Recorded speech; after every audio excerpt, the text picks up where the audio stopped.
Welcome back to the Roadside Rescue YouTube channel. I'm Ernest, and on this episode, I'm not exactly sure what's going to happen yet. I've got a call out for a 1997 BMW 328IE. I think it's 328. I think that's the right number. Cool old, the cool old cars. I worked on a cool old BMW that was a bit older last summer, so fairly familiar with them, with the motors and everything. I guess they said they put a new battery in it and it won't start. Could be anything. I have no idea. Let's head over there and see. They said it's at a storage unit, so it should be pretty cool.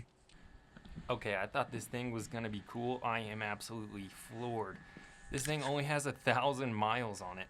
It has one owner before, so it's just a hand-me-down car that's been driven just a couple of times. Literally, this thing is in perfect shape. Look at the dash, 1,400 miles. I cannot believe it. So I've got my code reader hooked up to this. Look at the interior. I mean, it looks like nobody's ever even breathed on this car. We've got a couple of codes pulling up. The paint looks great. Everything looks great. Not a single scratch. So I'm going to be extra careful with this. And one of those codes that popped up, the only main one I'm worried about is the MAF sensor. So I'll probably plan on replacing that. And it shouldn't be too hard. Wow.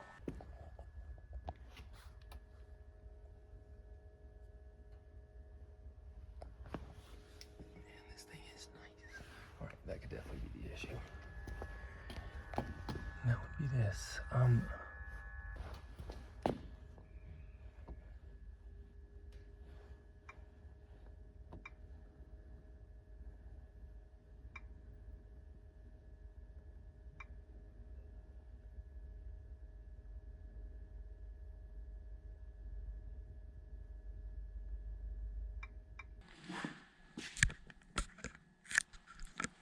Okay, so we've just got this Beamer pushed back into this corner.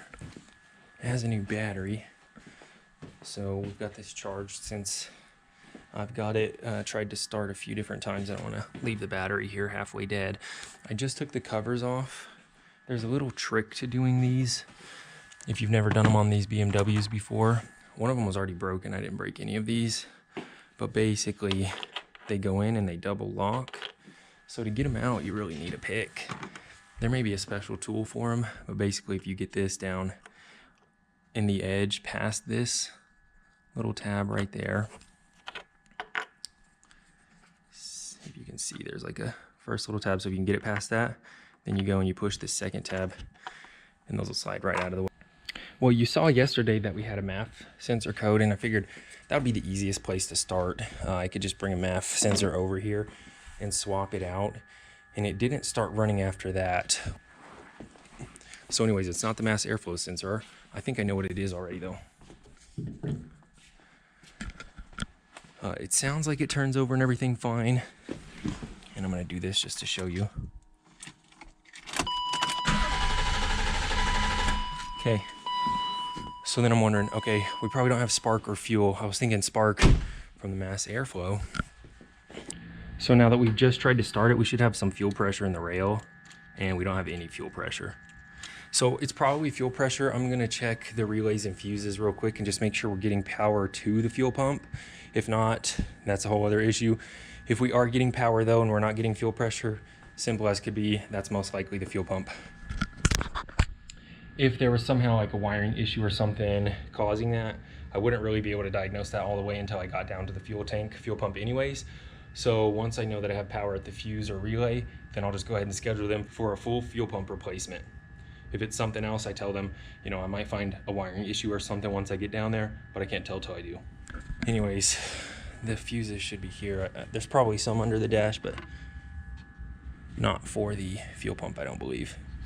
This is labeled nicely. This car is in immaculate shape. A few random little like plastic things have been broken. I didn't break anything, but like when I went to charge the battery here, I took this cover off. It's not even broken, but this little piece wasn't in its place. I think there was something else. So yeah, one of these. Like I said, I didn't break it, but somebody did. That was the only one like that. And then it's even got like, you know, a decorative cover for the fuel rail pressure Schrader valve here. So just a super nice car. Honestly, super jealous. I would just die to have this car.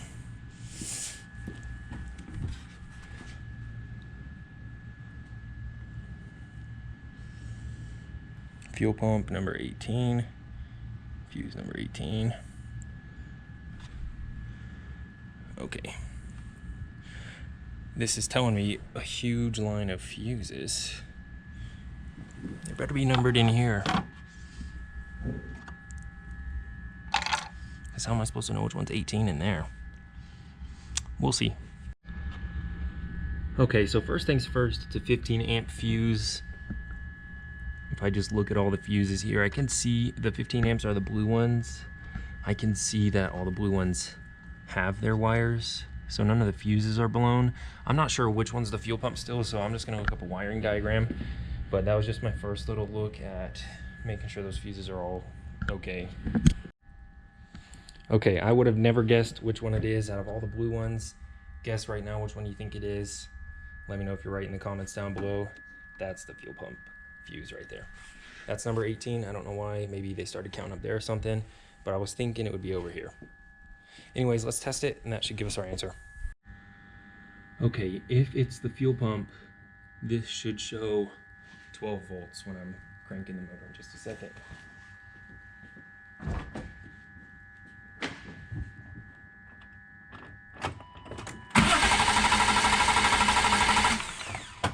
All right, that would be the fuel pump.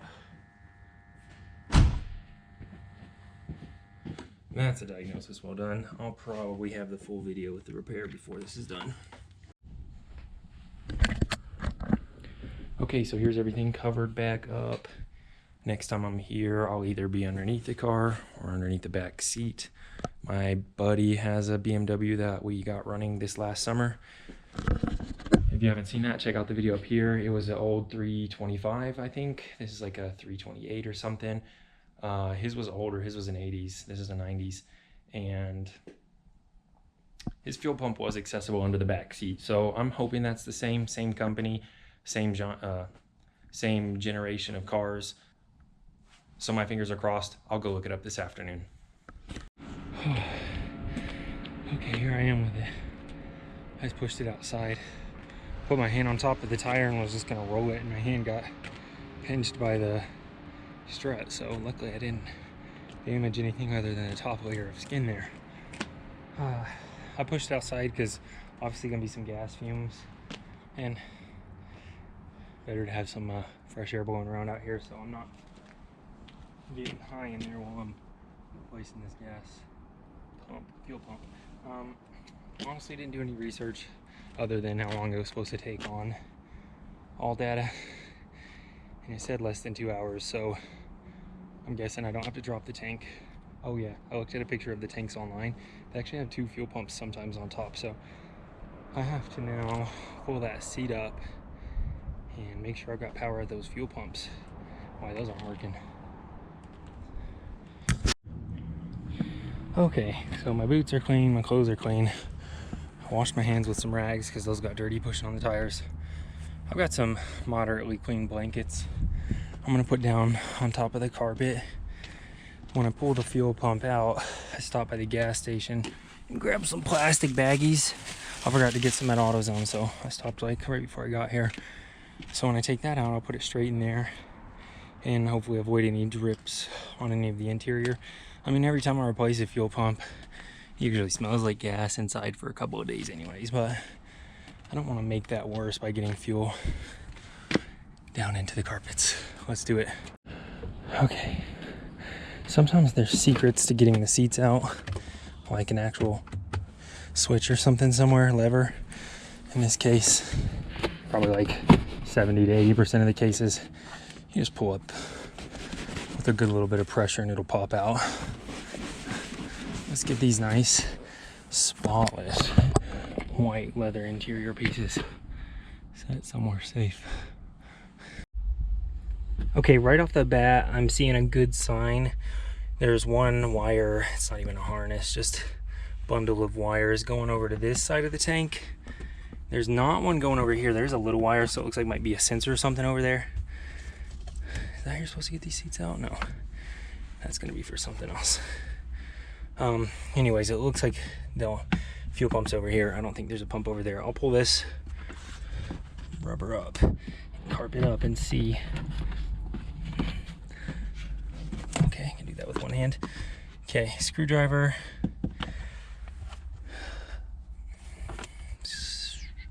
Let me show you on this side. I'm not sure what this is for, probably the sunroof, if I have to guess. That's the one thing I've noticed that's missing in here is the sunroof covers. Anyways, let me show you so you know, but I think only the pump's over here. Did I do that? It was closed when I saw it last, but oh, nice. Automatic ashtray. That's nice. Okay, I believe these two thick wires here are the fuel pump. That might be a sensor. That might be a sensor, but I opened it up and it looks confusing to me. That hose clamp is non-serviceable. This hose clamp is serviceable, and all of the fuel pumps I looked at online had the blue assembly unit. So this one's most likely the pump here. I'm gonna test these wires and just make sure before I disconnect the battery. I thought the battery was probably in the trunk because I didn't see it up there. This wire tells me it's definitely in the trunk. So I'll pop that and unhook the battery after I test these wires. All right, it's gonna be nearly impossible to film, so I might have to tell you what happens. One of these thick wires here, I believe, is gonna be the main power. It's gonna be that one because the other one's grounded. So if we get power on this when I'm turning the key, I'll go ahead and replace the fuel pump over here.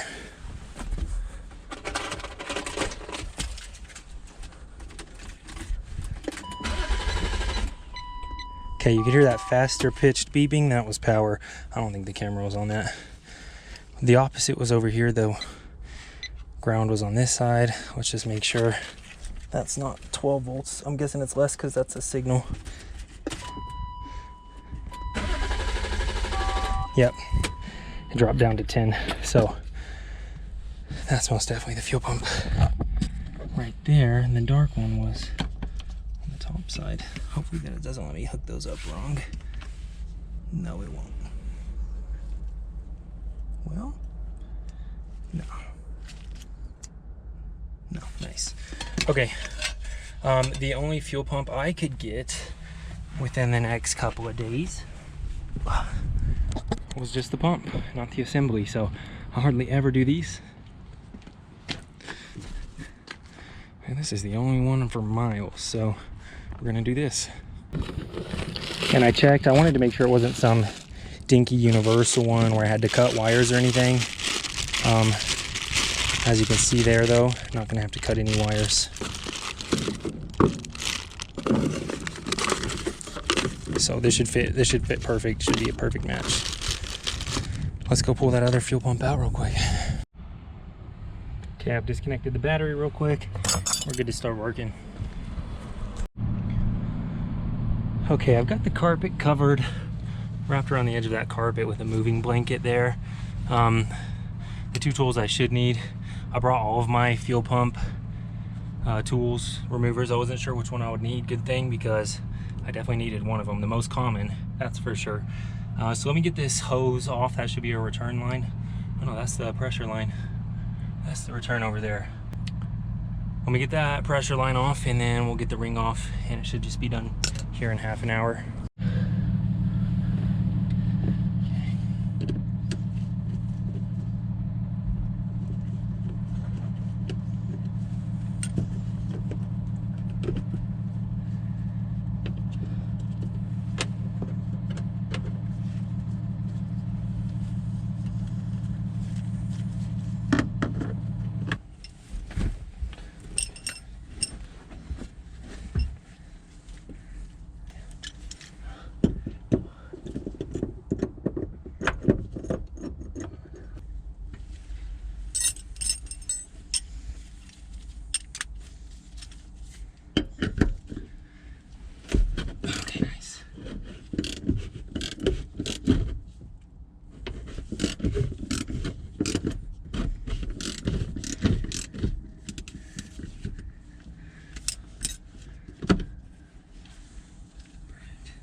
Okay, that's off the surface of the gas there, so it's draining. Let me go get those bags.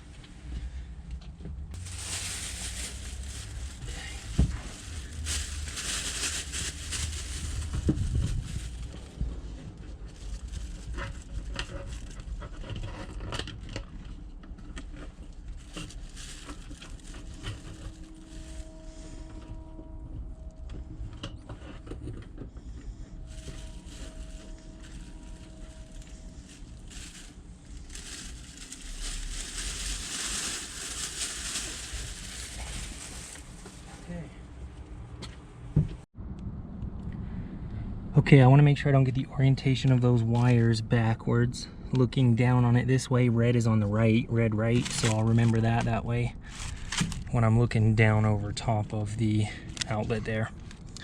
This old pump's junk.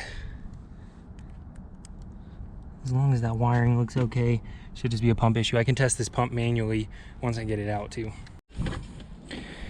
Okay, I'm just closing this back up. I haven't tested anything. I'm going to close it back up first and then hook that battery back up.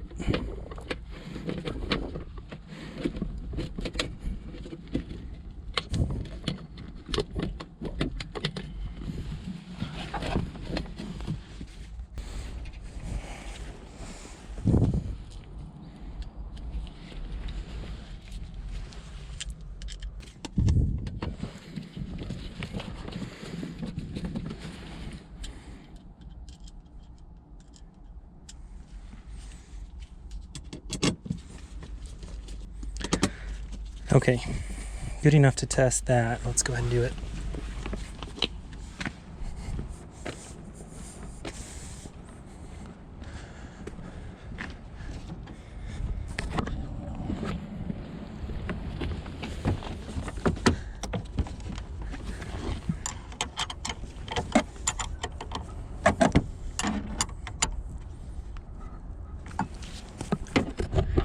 Look how nice those terminals are. They haven't been stretched out at all.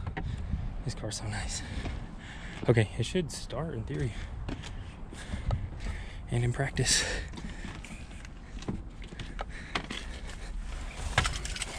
Cycled the key a couple times.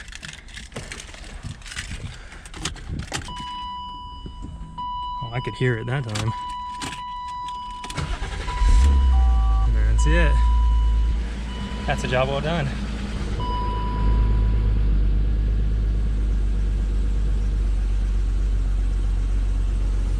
Nice, let's get this all cleaned up.